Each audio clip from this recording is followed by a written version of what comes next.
Hello, everybody, and welcome to the Religion in Science Fiction and Fantasy panel. I will be moderating. I'm Eneasz Brodski. These are the panelists. They will introduce themselves. But because I always find introductions kind of boring, I try to spice them up just a little bit. So when you're introducing yourself, yes, if it's not too personal, please give your own religious background and or current religion, if you wouldn't mind. I'll start off. I was raised fundamentalist Christian, Jehovah's Witness specifically, and I am now an atheist. All right. We're going down this way? Yeah. This way? Okay.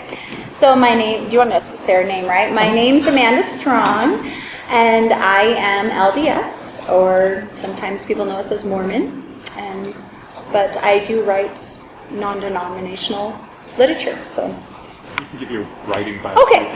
Well, I didn't know what else you wanted. I feel like I'm in an AA meeting. I am LDS, and I'm addicted to. All right.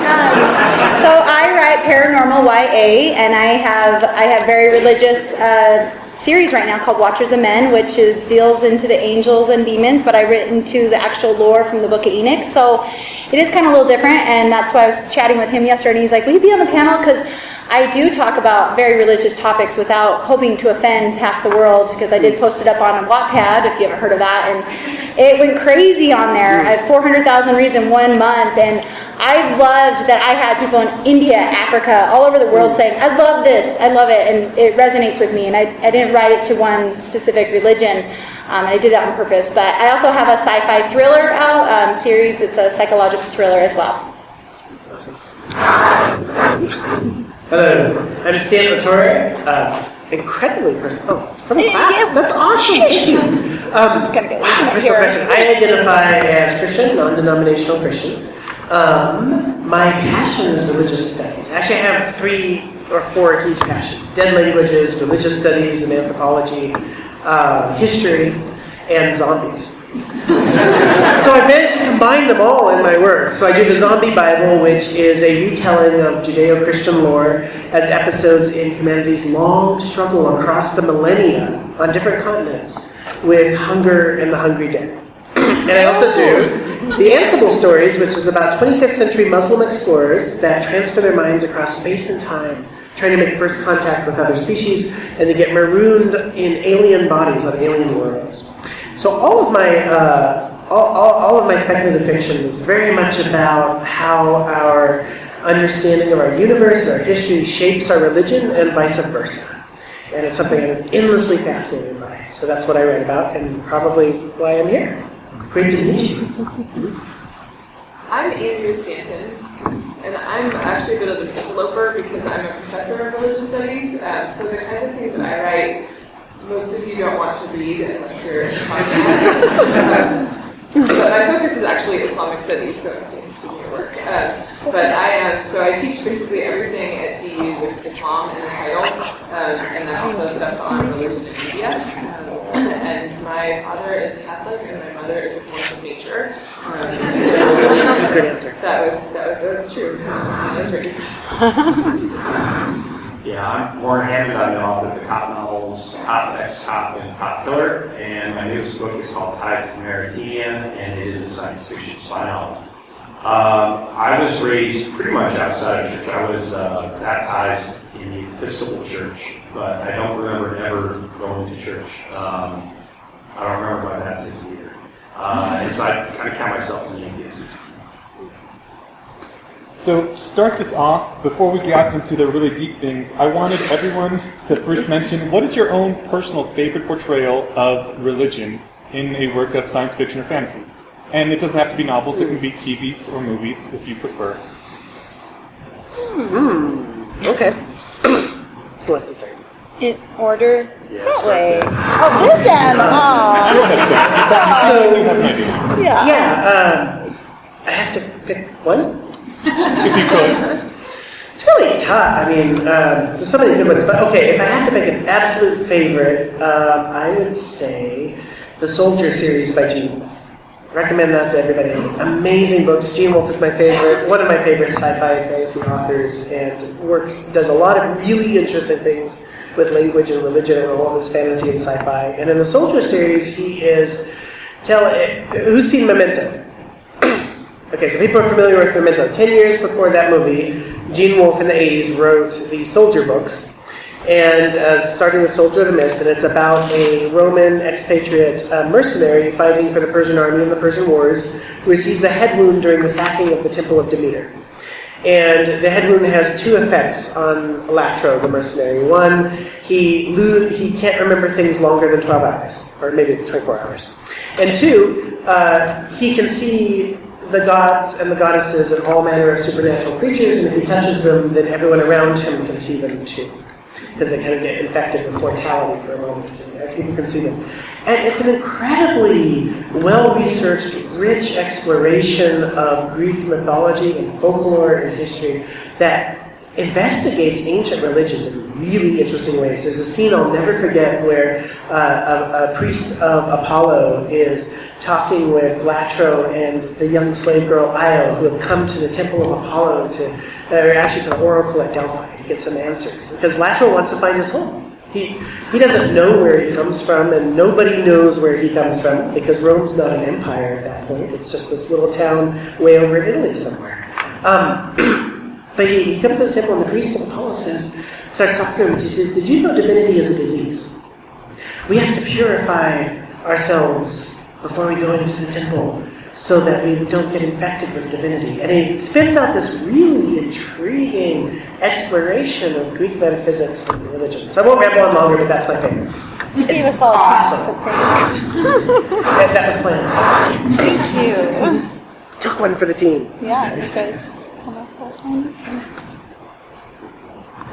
Okay, so this actually isn't going to be a science fiction text, but when I talk about Islam to my students, there's a really neat book called The Girl in the Tangerine Scarf. And what I like about it is that it's American, they're American Muslims, but she's the daughter of Syrian parents, and so they come to the U.S. because they're being persecuted in Syria, because Syria is going through some non-religious kind of anti-religion repression in the 80s. It deals with issues of racism, but it's really human, and I think, to me, that's one of the things that I like about it. Again, because I work on Islamic studies, because I tend to focus on, but the way that I find most people in my classes understand Islam is that it's something that happens kind of like out there somewhere, and that Muslims are somewhere out there in some place far distant and probably far time distant as well. And so I like texts that make it that really showcase the human individual side. I'm also really interested in what you said about infected with mortality. I think we get to come back to that. Okay. Interesting.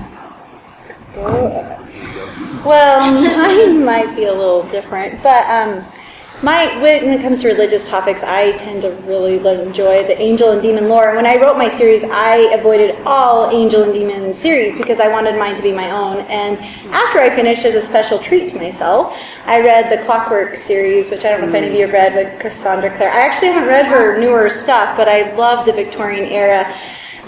Interesting enough, it's kind of a pro and a con. On one hand, I loved how she introduced angels and demons and all the shadow hunters and all that in a very contemporary way that makes people kind of excited and thinking about it. I also thought it was really interesting how with the angel and demon lore, even the angels didn't really know if there was a god or any type of entity above them, and I thought that was really strange. And so part of the reason it's one of those, I feel like a lot of the angel and demon things out there right now don't really want to go further than that. They want to just kind of say, oh, we're angels, we're fallen angels, we're here on earth, or we're stuck doing something. We don't really know where we came from. And so I guess that's kind of in a way I like, and I loved this series, don't get me wrong. I loved it. But the other thing that came to my mind really quick, and it might just seem humorous, is Sleepy Hollow, the TV series. You guys watch that. I'm fascinated how they incorporate all elements. You got religious elements, sci-fi elements, the old legend, being Sleepy Hollow with the Headless Horseman, and how they take in Revelations and how they are the ones that are bringing the end of times and everything. I think it's really cool, and I think it kind of brings in religious topics where maybe teens and other people don't normally want to read Revelations or hear these verses, but they just rattle them off over TV like no big deal, and I think it's pretty cool that just getting people thinking about it. So I know it's kind of strange examples, not as quite as deep as yours sound fascinating as well. Thank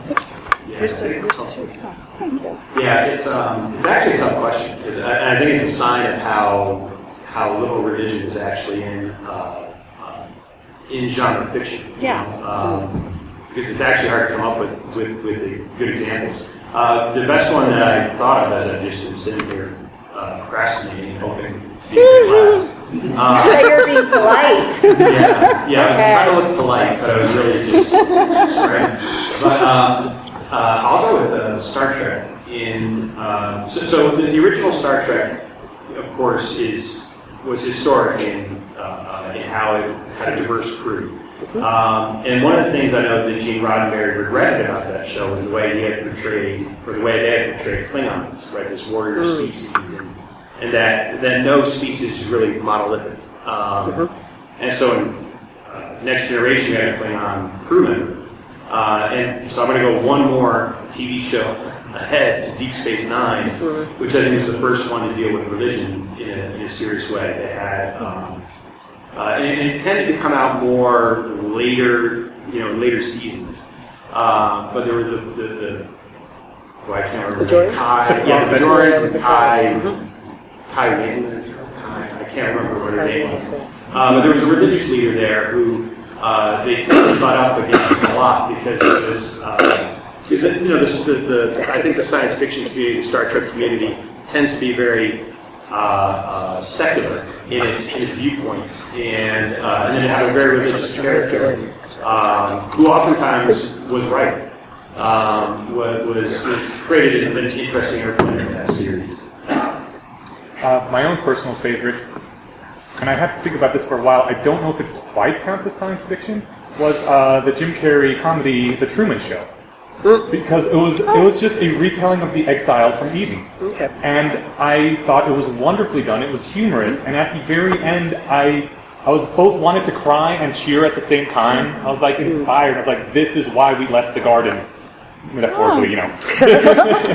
And it was, yeah, that's cool. One of my favorite religious movies, which most people don't consider religious. So, given that religion is such a big part of everyone's life, well, most people's lives, even if they don't really accept it or go to church, we're still surrounded. This whole society is just full of religion. You can't get away from it. But in our science fiction, it doesn't come up very often at all when I read science fiction. It's almost like the world is secular, which doesn't feel realistic to me at all. And this seems to be changing a little bit recently, but why do you think that writers would tend to avoid religion in their fiction? And why do you think it's changing? I can't believe I didn't think of Chronicles of Narnia when you gave that last question. Oh my word, I'm all yeah, talk about a very allegorical. I'll just say real quick what I was thinking about. To me, interesting enough, they might not come out and say this is religious and this is the devil and this is or whoever entity you believe in. But thinking even of Star Wars and the light and the darkness and even like Lord of the Rings and just all of these classics that we've grown up with and that we love and cherish, there's always the evil, the darkness, and there's always that light. And I think religion plays into almost everything we actually read a lot, not everything I should say, but a lot of what we have actually has those themes in there when they're influenced by it, but we might not come out and say it. And people, it stirs them in different ways and it moves them in different ways. And I think that's what religion's supposed to do, is touch people's heart on an individual basis. Yeah, I'm a little startled in a way to hear both you and Eneasz and you, Warren, say that religion has a scarce presence in genre fiction. I think I just might be reading different fiction, but to me it's almost saturated with it. Fantasy, certainly. Either invented religions or allegories of earthly religions. Fantasy saturated with it. Horror plays endlessly with tropes from religion. Really, Dracula, Frankenstein, and then all the endless permutations thereof, whether it's going into zombie lore or whether it's going into vampire lore, it's saturated with religious imagery and commentary on religion. And then sci-fi sometimes does, during what's called the golden age of sci-fi, sometimes would get avoided in what we now call hard sci-fi. But in most other regions of science fiction, it's never really been avoided. If you look at the books that have won Nebula Awards over the last 40 years, so Dune. Wow, that is all. It's actually one of the strongest presences of Islam in science fiction. It's a book very concerned with religion and politics and ecology and all kinds of things. The Left Hand of Darkness. religion and culture and politics, again, all examined very, very carefully and thoroughly. Look at, as you go through the 60s and 70s, you have James Blish's Case for Conscience, you have Chemical for Legal Witness, you have most of the Polka it is day 3 of the con. I'm with you. Almost all post-apocalyptic fiction deals with religion in some sense, and it might be in a pejorative sense, it might be in a sense of a religious allegory, it may simply be that it's one of the things that is being wrestled with in the series. The Walking Dead is packed with different takes on how the religious among the survivors interpret and deal with their world. Peter F. Hamilton, modern space opera. Kim Stanley Robinson, Red Mars, packed with commentary on religion. Red Mars also another prominent presence of Islam in sci-fi. That is one thing that I think is changing a little. Is there's a little bit more presence of Islam. We have tended to kind of ignore the existence of Islam, which is a little weird. And now we suddenly, for obvious reasons, feel like we can't ignore it, but then hardly anybody seems to know anything about it or want to. So it's really weird. Anyway, I can get off on a tangent, but I don't know. We might be reading different fiction. To me, sci-fi is absolutely saturated with speculation about the role of religion in the future. I think I was probably thinking more along Star Trek and hard sci-fi, but the more you mention these, the more I'm like, that's right, I did read that. I mean, come on, Peter F. Hamilton, Kim Stanley Robinson. These are big, hard sci-fi names. Yeah, but a lot of these religions, especially in fantasy, like the created religions, they don't strike that emotional chord to me because they don't feel like real religions. They're just like, oh, the maker guide you. I'm like, that doesn't mean anything to me. Yeah, no, I think one of the things, So I agree with everybody, and I wish you had given your list before I had to go.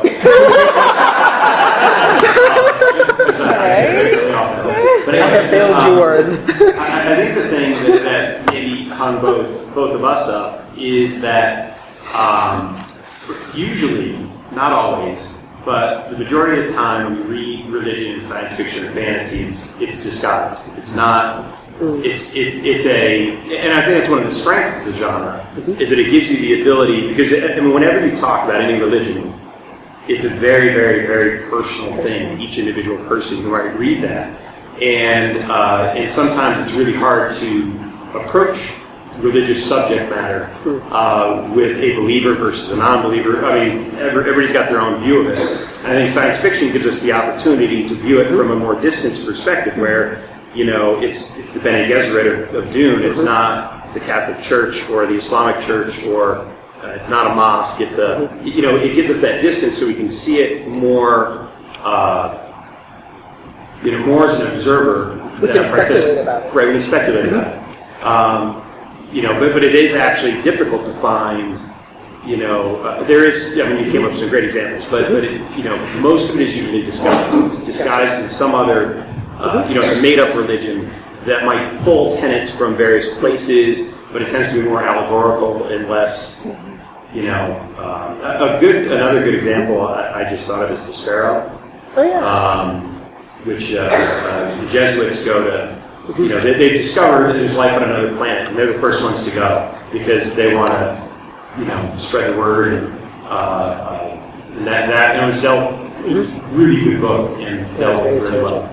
What you mentioned, if you're going to run the Sparrow, is you need to read the sequel because it's very obsessive. It's a very unsatisfactory ending at the end of the Sparrow. Yeah, I see what you're saying. I read the sequel, and I actually found the sequel disappointing. I wish I had stopped at the Sparrow, but I might be the opposite. Let's say from somebody from a Catholic perspective. You need to part two. Very much from an about Catholic perspective, you get a bit more redemption. Da Vinci Code is another one. Just What am I thinking more? I'm like, that's a lot. I'm going to change my answer. Eneasz game. I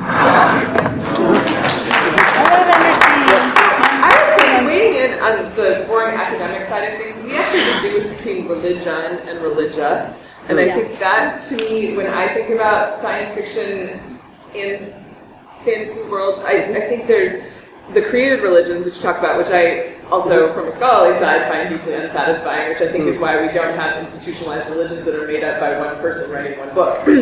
But I also think that but there's a difference between saying I have a character who has a religious affiliation and you see this person's faith and practice play out throughout the narrative versus saying, well, this is a book that also has elements of good and evil or angels and demons in it. And I think those are two different elements. I also would say, so as an academic, I like to do research. It makes me feel very comfortable. And so I did research for this, and I looked at some very interesting things, including a series of blog posts on the theme of religion and science fiction. And this is by a person named Joe Walton, who said, religion is more usually seen as part of fantasy, which is interesting to me to think about. I'm not sure that I agree with it, but it's interesting. But she also said that the 1960s were a big period of time in retrospect in which the Hugo winners tended to be religious science fiction, and all of those, Candle for Leibowitz, Dune, Stranger in a Strange Land, the real classics, I mean, I read in high school in my English class, were part of those. So that makes me wonder whether maybe it also goes in waves. Maybe we're in a down wave now, but we'll be in an up wave in another 10 years. But it did continue, because then if you look at later Hugo winners, you see Ender's Game, you see... Isn't that like 20 years later, though? It's the 80s, yeah.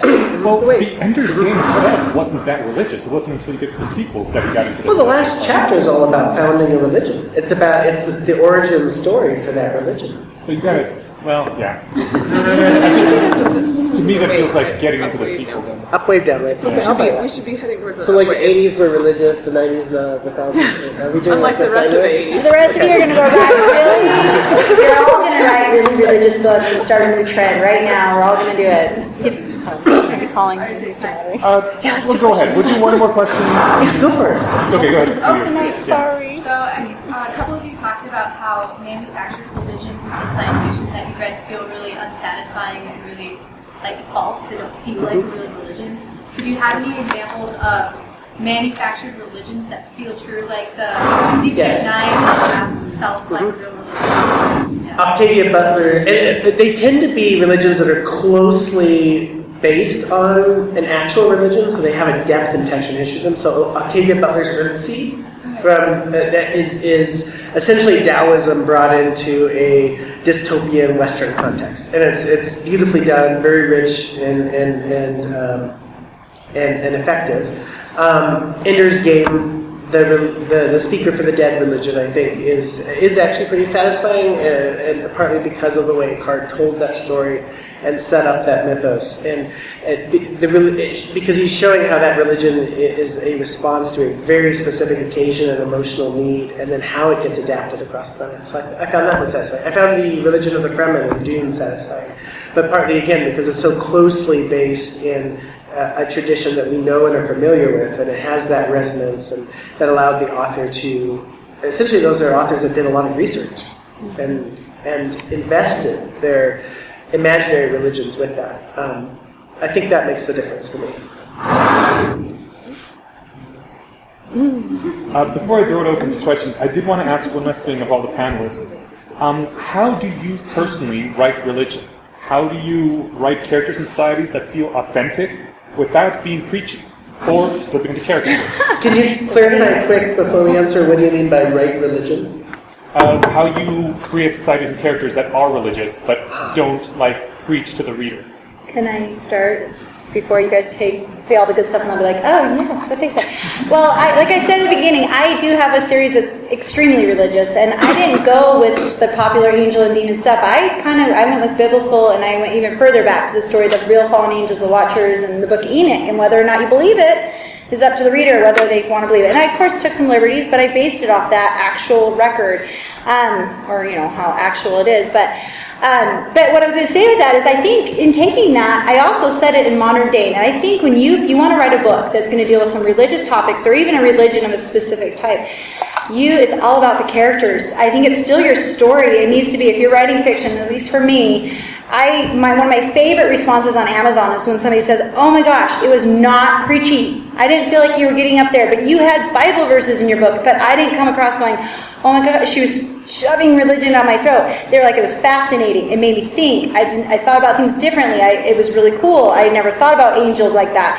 And I take that as a total compliment because I don't want to be preachy. I don't want someone to read my religious, very Christian. It has a very Christian undertone, but it can be taken any which way. I have, again, like I said, people read it in India and absolutely loved it, and which makes me thrilled. But I think it's all about focusing on the characters. It's still their journey. It's still their story. And with fantasy, it does give you those liberties that you can make it. And I think what you were saying about the fantasy and religious, I mean, it is kind of, I don't know how it does kind of go a little bit hand in hand in some ways. But if you focus on your characters and the story you're trying to tell and not try to be thinking, I'm going to try to tell everyone about this certain religion or this certain concept I really want to come across, then it just comes across in the journey the characters take.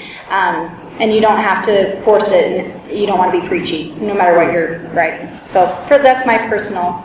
I'll let the experts finish. Whoa, that's I got my 2 bits. that puts the pressure on. No, I actually think that was a really solid response. I'm going to piggyback off of it because it is about the people. It's about you're writing about imaginary people. Now, to be fair, I'm cheating in answering this question because I'm doing fictional representations of religions that do actually exist. It's not like imaginary religions. I'm working with Judaism, Christianity, Islam, ancient Roman polytheism. And granted, these are imagined versions of those religions either in the distant past or in the distant future. But, I've never, I don't usually get called preachy. I don't really understand preachy. I mean, the reason I tell stories and listen to stories and write stories and share stories is because I want to hear people's stories. I want to see what the world looks like through your eyes. I get larger and deeper and less egotistic when I can see the world through someone else's eyes. I want to understand what it would be like, a little tiny inkling of what it might be like to explore the universe through an Islamic spirituality.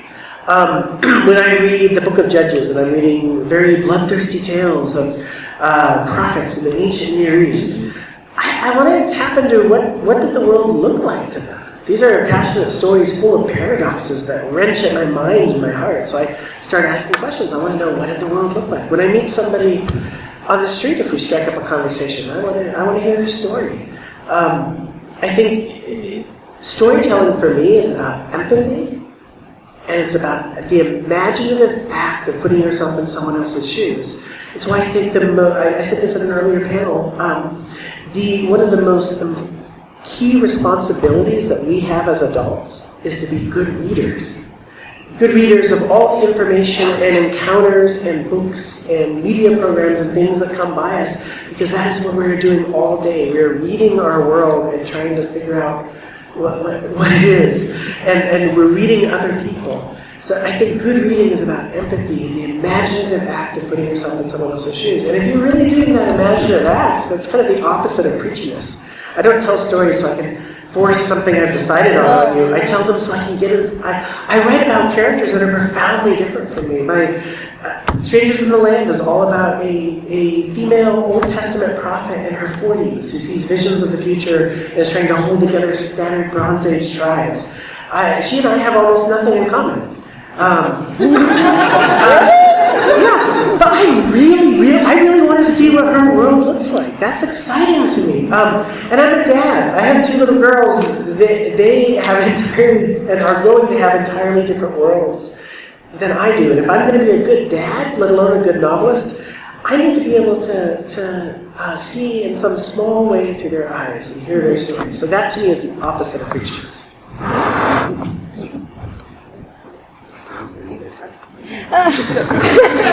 We need another microphone. Two very humble people. Share a mic. It's hard when you're both polite. So again, as an academic, the stuff that I write about religion has a lot of footnotes. Some interesting normal person perspective. I know this. Yeah, you might be interested. My mom said she read the acknowledgments to my first book, and that was as far as she got. She said they were great. They were really well written. But I was thinking about a related question, which I think is 2 related questions. One of which is, what is different about science fiction fantasy treatments or inclusions of religion and religious elements versus those of regular fiction, right? Should we put different kinds of pressure on this? Like, how much regular fiction do you read in which there's either a religious component to it or there are people who actively have some kind of religious affiliation? And then I was also thinking about the related question of, why include it at all, right? I mean, I think in a way this panel says, well, why isn't it being included? Or what are the ways in which it isn't being included, or religious elements are there, religion isn't, or real religions versus manufactured religions? But I was trying to think about what is the work that having a religion is. I mean, I don't want to belabor the analogy, but if you are going to play God and write the narrative, right, and you are creating a world, whether it's a literal world or just a world for the characters in the painting, then is it simply that you're including religious elements because that is part of the human experience? I mean, that to me is that humans are deeply infected by mortality, and so all of those questions, whether it's on this world, another world, or between worlds, I think that to me is part of the reason why it comes up even in subterranean ways as religious elements rather than Yeah, I'll echo some of what Stan said. As I wrote my most recent Tides of Maritima, so there is a made-up religion that is in the book. And I think it was really interesting writing it because, you start off just trying to make up a religion out of thin air, And so I pulled from various sources, just various things. The world is an ocean world. So I kind of started with Rastafarianism, thinking, it's kind of geographically fitting, I don't know. And I read about quite a few religions, just trying to pull pieces together. But I think the interesting thing that struck me, didn't strike me until pretty much after the book was done, was that, so one of the main characters is a religious leader. So I have my protagonist and he has two advisors, and one, it's almost like angel and devil kind of thing, right? And so the religious leader is the good one, right? She's the one that's actually helping him, find a way forward in this whole horrific situation, while the other one is kind of his boss, and is, turns out to be the bad guy. But I have a moment in the book where, where there's a council of interpreters, right, this religious group, and he tries to get them to take action, to take political action, because he wants to organize a revolution, and they won't do it, because they're just interpreters. We don't have, politics is not our place. We're interpreters, we don't want to partake in anything like that. That's not our role, that's your role. And so they don't partake, and disaster ensues, and then at a real important turning point near the end of the book, he gives that religious leader another chance, right? Now's the time you really have to act, because all these horrible things have happened, and it's because you did nothing. And then she chooses to act. And the amazing thing about it is, I'm an atheist who totally believes in the church and state division. And here I wrote a book that thematically opposes my own position. But I mean, that's the fun of writing. Right? It's that empathy of leaping outside yourself into how somebody else might see the world, and seeing how that has value. Whether you agree with it or not, it's a valued position. So it's kind of a weird learning experience. I contradicted my own political philosophy, but oh well. Now I want to read that too. Just a one sentence footnote on what you just said. Just a powerful is.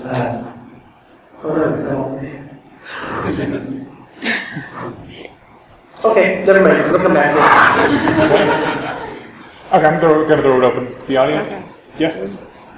I was just wondering if you have opinions on why it seems like if someone's going to bring in an alien race or some highly technological race, what's the impetus to really try and... People just seem to assume that that's going to be a secular society. So where do you see that coming from? Or do you? Sorry, I made Or like, Eurocentrism. That's about we white people in America and Europe assuming that we are the most civilized people in the world. We have relatively secular societies, and obviously that must be the most civilized technological way to be.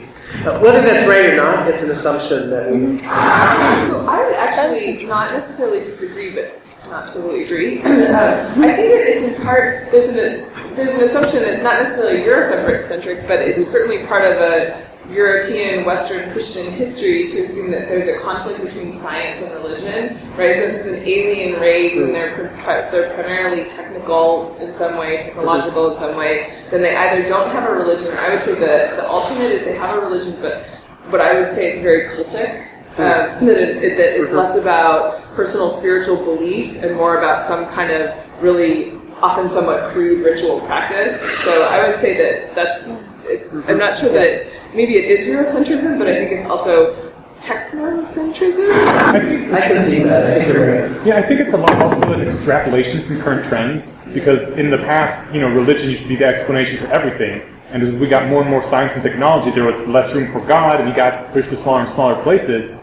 And, the assumption being that once you get really far out there and you know almost everything, there's no room left for God, so why have Him there? And I think that kind of misses the current trends that are going on in religion, where people are actually taking the science and incorporating it into the religion so that God, becomes a part of the natural world without becoming completely obsolete. But that's not an extrapolation based on our actual history. That's an extrapolation based on the Victorian rewriting of our history.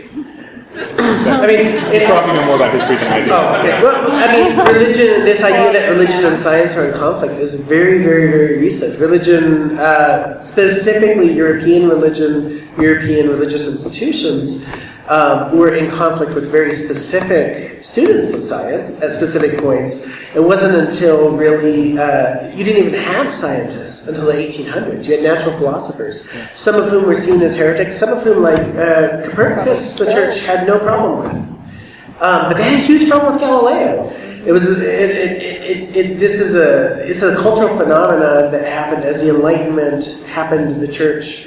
The church changed with it, and unfortunately changed in a very, very reactionary way. I'm not saying that there were students of knowledge and natural philosophers that have been persecuted in many ages. I'm saying that this modern idea that there's a natural schism is very much a product of the 17 and 1800s.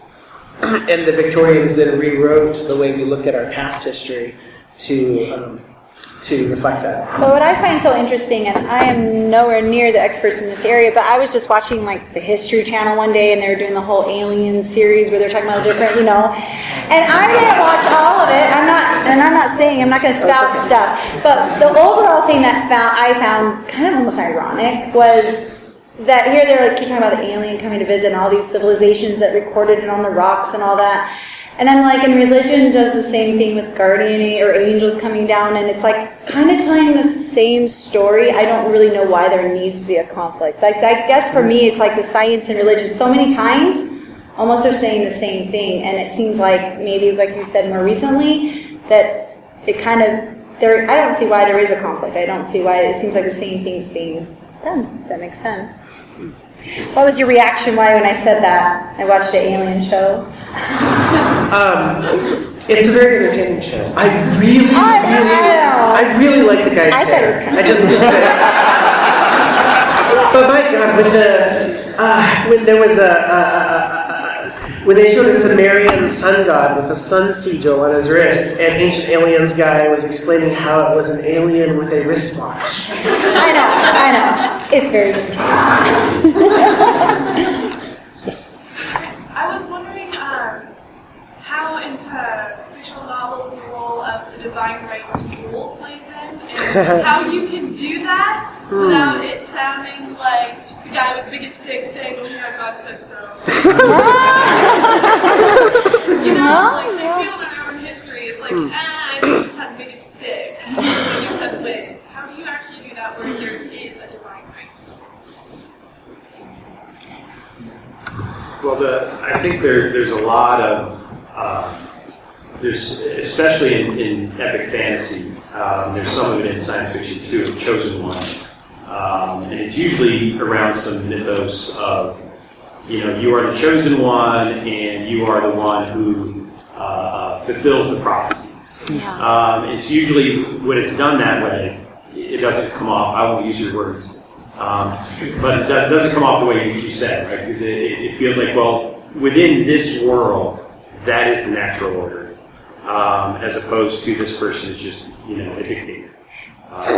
Yeah, sorry. Well, and Slight if I can play off what you're saying, I write young adult, and I think what's very popular now is to take a very average teenager, that's just going around their business, not special, not with the biggest stick or anything like that, and all of a sudden, like you said, they're fulfilling prophecy, they're so special. And I think we kind of like to read that, to see like this person stumbling about, well, not totally stumbling, I hate the stumbling idiot, but where, this is just an average person, it could be anybody, it could be you, the one reading the story, and all of a sudden they learn they have these powers or abilities, or there's some prophecy. I think it really depends on your story that you're telling and how that works, but I think right now in YA, it's very popular to have that idea of somebody that fulfills this role, and they have to take over even if they don't want to, And so I don't think it's necessarily the most, strongest one or the coolest one. It's almost the opposite. Yes, in the back. First, no Babylon 5. Good for you. I also refrained from mentioning Battlestar Galactica because I just figured it would be on everybody's minds. And for goodness sake, Stargate. Yeah. We could be here for 6 hours doing this. What is your favorite definition of the soul in science fiction and fantasy? Well, that's a really good one. For anyone who didn't hear, what is the favorite definition of the soul? So, I have not made... this is going to be my favorite definition of the soul in fantasy and science fiction. It's not necessarily how I would define a soul. It's just really, really interesting to me and it's really making me think. And it's from the Dresden Files by Jim Butcher, who's here at the con. Kind of awesome. The whole concept of the soul, which is actually...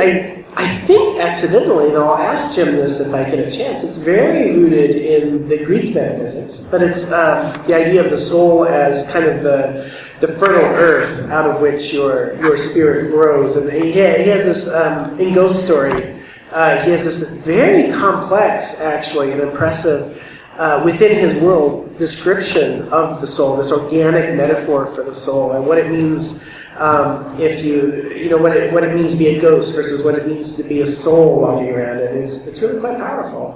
So that's my favorite. I could barely come up with a religion. You're getting way too specific. So I don't have a specific example either, but what I would suggest is that, I think this goes back to one point Stan was making earlier. I would say that to the extent that we have religious elements in sci-fi fantasy, they are primarily Christian driven. I don't really know whether it's primarily Catholic versus Protestant, although I do think the Jesuits get a lot of play.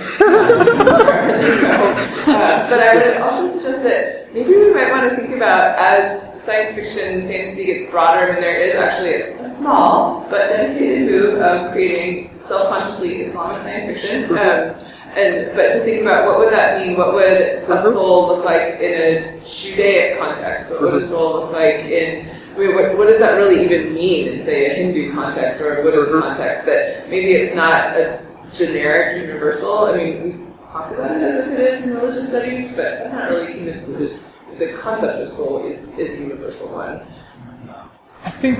Oh, really? Yeah. My example is probably I don't know if I should say it. Have any of you read The Host by Stephanie Meyers? Okay, so in that one, the alien, it's her sci-fi, and even if you didn't read Twilight, you hated it or whatever, I really enjoyed it. I didn't enjoy the movie. But in it, the alien, they come over and they take over, and they basically take over these bodies, and there's like this little thing that rises, like this little blob. I can't remember what she called it, but it basically is in their neck and inside their head, and once it takes over the brain, then that person's gone.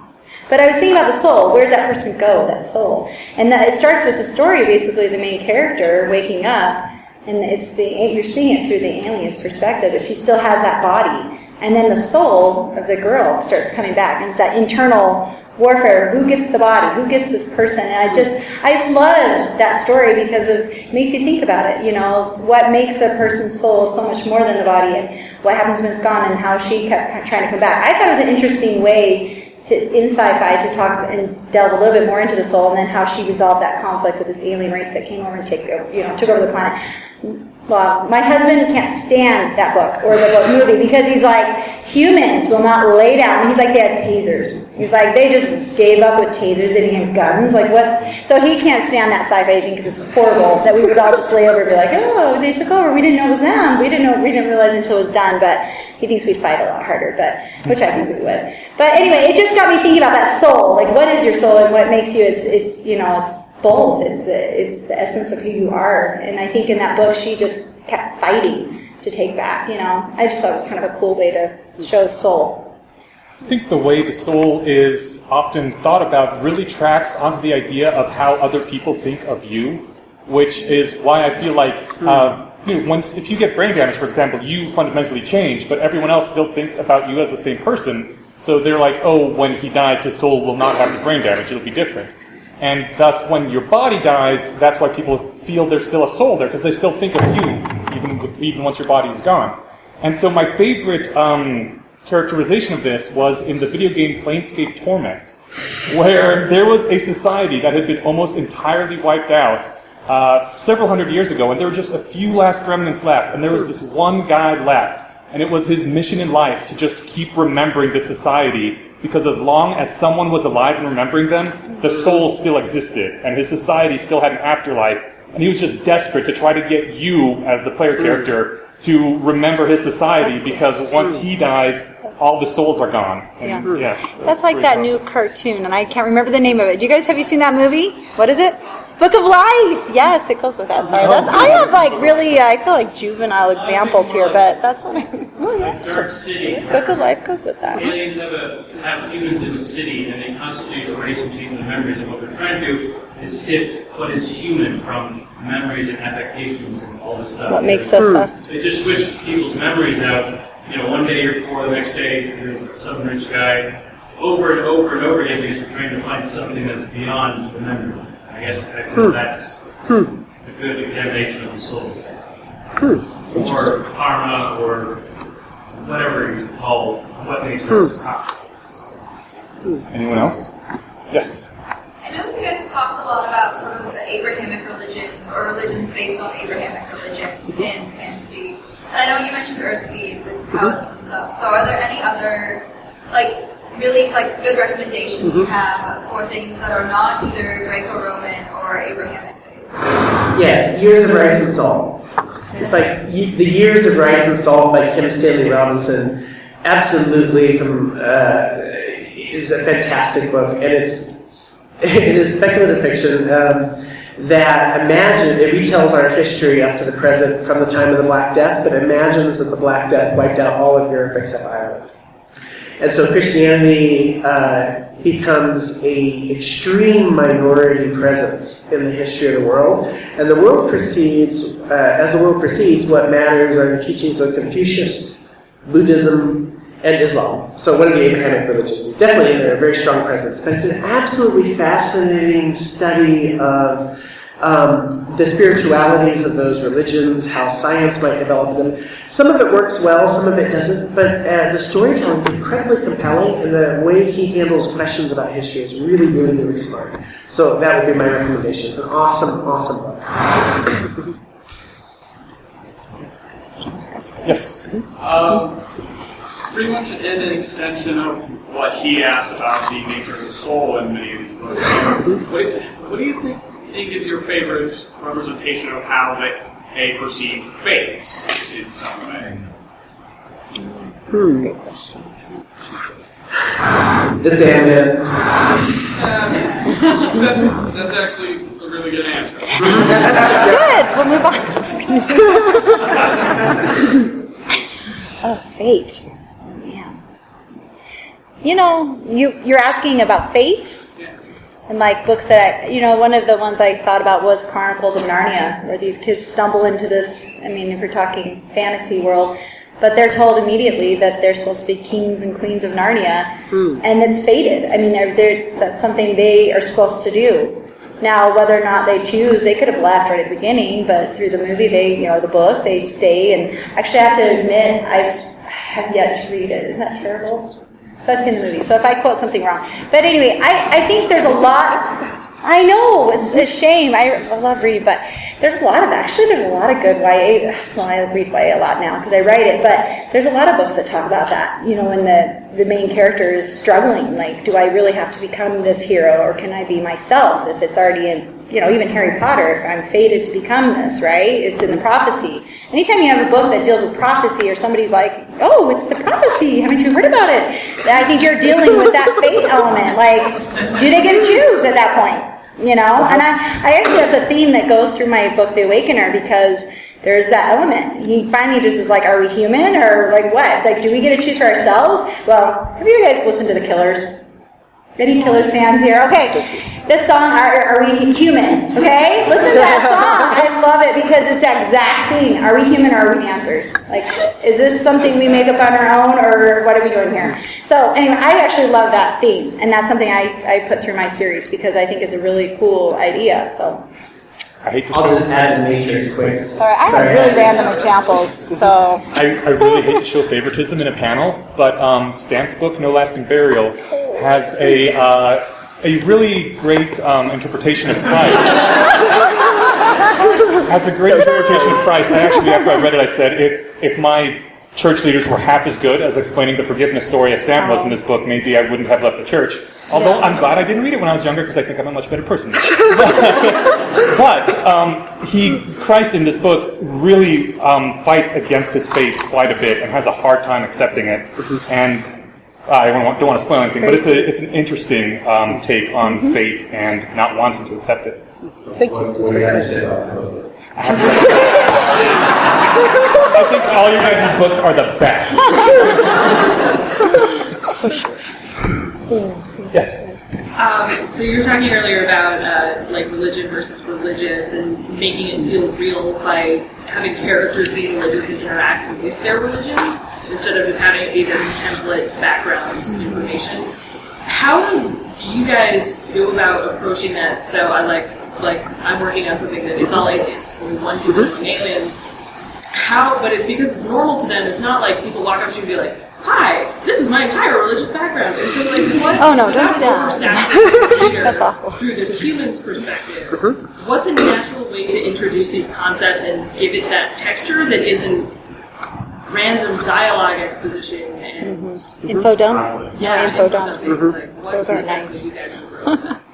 I'd say conflict, right? Put them in, what I just did is now morally offensive to the other person or vice versa. Which then forces them to argue, and then through that argument you reveal your facts. But do it in little pieces at a time, not like start an argument and then for the next 10 pages they learn the entire doctrine of alien religion A. The other way to do it, which also involves conflict, is to tell it from the alien's point of view. If you read C.J. Cherry's Chandler Saga, CHANUR, Chandler Saga, it's fantastic, essentially giant cat aliens. But it's actually, even though that sounds silly, it's actually really, really good because it's about a human stowaway on an alien ship, and it's entirely told through the alien's perspective. That's good. Of grappling with this human stowaway. That sounds cool. We got maybe time for one last question. Yes, go ahead. Okay, so this is going to be a little weird. We talked a lot about real-world religions affecting fictional religions, and I'm kind of curious on your perspective on fictional religions affecting real-world religions. Because, for example, there is the Church of Jedi and the Church of All Worlds, and movements like where religious leaders like Jared Gardner started out writing fiction as opposed to religious doctrine, where you have like this trend of pop culture paganism in using pop culture figures as sort of heavy influences in personal religious experiences. So how do you feel about that? What's your perspective? Oh, I don't know. Do we have enough time to answer this? So I think it's a really interesting question. I think the answer is probably a little bit broader in that from an institutionalized religious perspective, right, we tend to think of top-down influence, right? I mean, I think the easiest example for many people is the Catholic Church because everyone knows who the Pope is, right? So we think it's a top-down religion. But I think what you're talking about more broadly is practice on the ground, right? So if what we're seeing is different ways of spiritual expression, different ways to understand practice, right? Different lenses through which you see your world, which also influences how you interact with your religious identity and practice, and faith and practice, then yeah, I think it would probably be very hard to talk about, particularly with religious professionals, right? People we think of as clerics and clergy, and say, oh yeah, totally, now that we realize that people respond to X, this is how we're trying to integrate it into our practice. But I mean, even if you were to think about, say, I don't know, your average Denver Methodist church service now, 20 years ago, 40 years ago, 60 years ago, 80 years ago, we'd be talking about things that ways of being, ways of interacting among a congregation, ways of interacting with the priest, ways of interacting in a space that we think of as a church space that are very, very different. So yeah, I don't think that we should expect it to be any less influential to have fictional religions and fictional ways of working with what we think of as religious experiences, religious elements. I don't think it should be any surprise to us that that also plays into how people on the ground, right, the actual members of religious communities work to reshape their religious experiences on the ground. And can I just add to that? I agree. I am like a nobody in the author world, right? I'm just starting out. I have my few books, but I have fans all different places of the world. Hello over there. But I love it. I hide here. It's awesome. But I have had people email me and message me, and because I deal with such a religious topic, and I do it pretty, it's pretty open in my novels, and I don't think there is a lot out there. I agree with you. I don't think it is as in your face now, but they've kind of asked. It's funny how quickly it turns to these are your beliefs. Is what church? What do you belong to? Is this something you follow? And I'm like, no. This is my fictional. And I even in my last book said, this is not. I am not creating any kind of. And I'm not saying I have a following like that, but it's amazing to me that even as a small little author with my little reader base, how quickly people are starting to ask and are intrigued by the religious concepts and want to know more and want me to expound on it like it's a religious thing. And I think it's just because we're curious and it gets you thinking you want to do it. And I can see how on a bigger scale, how that could happen quite easily. That people they're moved. If you're moved by something, you're drawn to it and you want more. And all the original religious texts are, not fictional, but there wasn't a distinction between fiction and nonfiction as clearly as we have it now back then. They were just stories and narratives, and that's how you understood the world. And so a lot of those original religious texts are more like fiction than like we would think of as nonfiction nowadays. I think that's all we have time for. Go forth and spread the word of our awesome authors' books.